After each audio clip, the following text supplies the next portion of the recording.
آج تک ایسی قرارداد منظور نہیں کروا سکی۔ یہ عوام پاکستان کا احتجاج ہے جس نے امریکہ کو بھی مجبور کر دیا ہے کہ ان کی 85% جو ایوان نمائندگان ہیں وہ ایسی قرارداد منظور کر رہے ہیں۔ عمران خان نے اڈیالہ جیل میں میڈیا سے گفتگو کرتے ہوئے کہا کہ ہم نے عدالت میں درخواست دائر کی ہے کہ ISI کے کرنل اور میجر کا اڈیالہ جیل میں کیا کام ہے۔ ISI کے پاس سول معاملات اور عدلیہ میں مداخلت کا کوئی اختیار نہیں ہے۔ سپرنٹینڈنٹ جیل صرف ISI کے احکامات پر چل رہا ہے۔ 2 افسران کو اس وجہ سے تبدیل کیا گیا کہ مجھے کوئی رعایت نہ دے دیں۔ انہوں نے کہا کہ الیکشن کو 5 ماہ گزر گئے، مجھے ابھی تک یہ نہیں پتا کہ کون جیتا ہے اور کون ہارا ہے۔ الیکشن میں بے ضابطگیوں پر امریکی کانگریس نے قرارداد منظور کی۔ 85% کانگریس اراکین نے حمایت میں ووٹ دیا۔ دنیا میں سب سے بڑی اور طاقتور اسرائیلی لابی ہے، وہ بھی آج تک ایسی قرارداد منظور نہیں کروا سکی۔ کانگریس نے پوری تحقیق کے بعد یہ قرارداد منظور کی۔ امریکیوں کو رپورٹس آتی ہیں جو وہ خود اکٹھی کرتے ہیں۔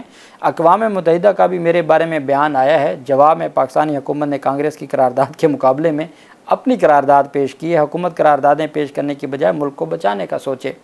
عمران خان کا کہنا تھا کہ جو پلڈاٹ اور فافن کی رپورٹس میں بھی دھاندلی کی تصدیق کی گئی ہے اور جو چیف الیکشن کمشنر کو دھاندلی کو کور کرنے کے لیے لگایا گیا ہے۔ سارا ملک کہہ رہا ہے کہ فراڈ الیکشن کروایا گیا ہے۔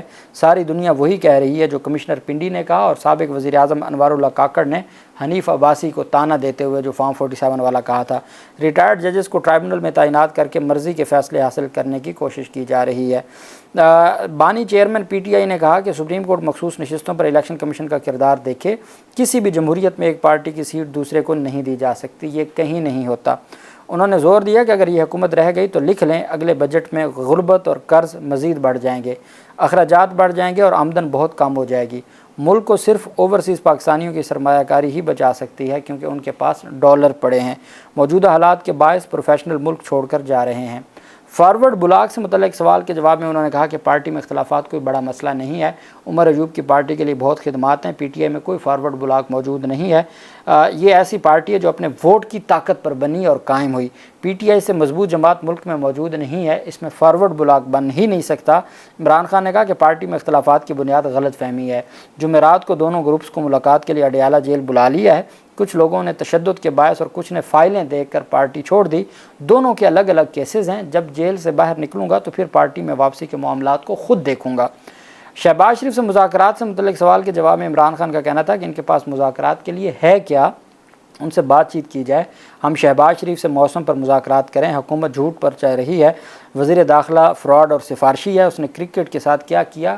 کرکٹ اگر ٹھیک کرنی ہے تو سب سے پہلے محسن نقوی کو نکالیں جو سفارش پہ چل رہا ہے۔ سائفر سے متعلق عمران خان نے کہا کہ میں آج بھی سائفر کے معاملے پر اپنے بیان پر قائم ہوں۔ میں نے کہا تھا امریکہ نے حکومت گرانے کی دھمکی دی اور انہوں نے ہماری حکومت ہی گرا دی۔ میں آج بھی ایبسلیوٹلی نوٹ کے موقف پر کھڑا ہوں۔